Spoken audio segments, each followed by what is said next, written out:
तालिबान के लड़ाकों की काबुल पर कब्जे की ये तस्वीरें अफगानिस्तान के स्याह मुस्तकबिल की वानगी भर है। मशीन गनों और रॉकेट लॉन्चर से लैस लड़ाके काबुल की सड़कों पर ऐलान है कि उनकी बंदूकों के सामने अमेरिकी और अफगान सेना का बस नहीं चला। 11 सितंबर तक अमेरिकी सेना को पूरी तरह लौटना था, लेकिन अमेरिकी सेना की मौजूदगी में ही तालिबान ने न सिर्फ अमेरिका की बनाई सेना को निपटा दिया, बल्कि उसके सामने ही सिर्फ 3 महीनों में कंधार, हेरात, कुंडुज, जलालाबाद, बल्क और काबुल पर कब्जा कर लिया।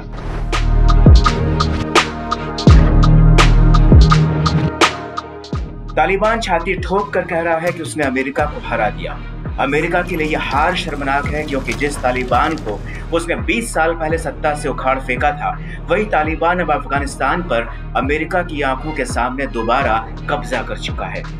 खुद अमेरिका के पूर्व राष्ट्रपति डोनाल्ड ट्रंप ने कहा है कि काबुल का पतन अमेरिकी इतिहास में बड़ी हार के रूप में दर्ज होगा। दरअसल तालिबान के बनने की कहानी जानने के लिए कुछ दशक पीछे जाना होगा। बदन पर पठानी सूट, लंबी दाढ़ी, सिर पर पगड़ी, कंधे पर रॉकेट लॉन्चर, हाथ में AK-47, जेब में हैंड ग्रेनेड और पैरों में चप्पल या फिर बिना फीते वाले जूते। ये पहचान है तालिबानी लड़ाकों की, जिन्होंने अफगान सेना को सरेंडर पर मजबूर कर दिया। तालिबान कहते हैं छात्र को। पश्तो भाषा में तालिब का अर्थ होता है धार्मिक छात्र, जिन्हें कट्टर इस्लामी धार्मिक शिक्षा हासिल की हो। पाकिस्तान में कट्टर इस्लामी विद्वानों ने इसकी बुनियाद रखी। इसका मकसद शरिया कानून लागू करना और इस्लामी हुकूमत कायम करना था। 1994 में तालिबान बना।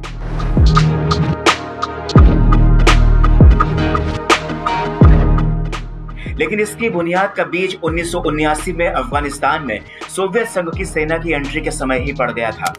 उस समय अमेरिका और सोवियत संघ में विश्व शक्ति बनने को लेकर कोल्ड वॉर चरम पर था।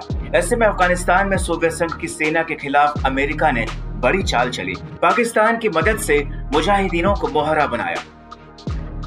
पाकिस्तान ने 1 लाख मुजाहिदीनों को रूसी सेना के खिलाफ लड़ने की ट्रेनिंग दी और हथियार मुहैया कराए। रूस के खिलाफ हमले के लिए मुजाहिदीनों को सऊदी अरब से भी फंडिंग मिली। सऊदी अरब के नागरिक ओसामा बिन लादेन ने अफगानिस्तान में मुजाहिदीनों पर जमकर पैसा खर्च किया।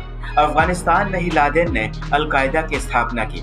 गुरिल्ला अटैक में माहिर मुजाहिदीन संगठनों के सामने सोवियत संघ की सेना नाकाम रही और बैरंग वापस लौट गई। मुजाहिदीनों की तरफ से लड़ने वाले मुल्ला उमर और दूसरे संगठनों ने मिलकर 1994 में तालिबान की स्थापना की। मुल्ला उमर तालिबान का सुप्रीम लीडर बना। सितंबर 1995 में तालिबान ने हेरात प्रांत पर कब्जा कर लिया। 1996 में अफगानिस्तान में तत्कालीन बुरहानुद्दीन रब्बानी सरकार का तख्ता पलट कर दिया। तालिबान के शासन को पाकिस्तान, संयुक्त अरब अमीरात और सऊदी अरब ने मान्यता भी दे डाली।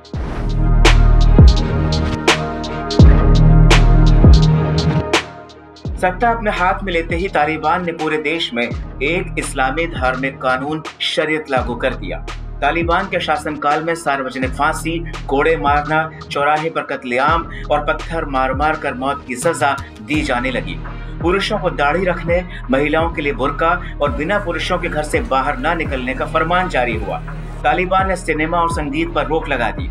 जो लोग शरिया कानून का पालन नहीं करते, उन्हें सरेआम कोड़े मारे जाते थे।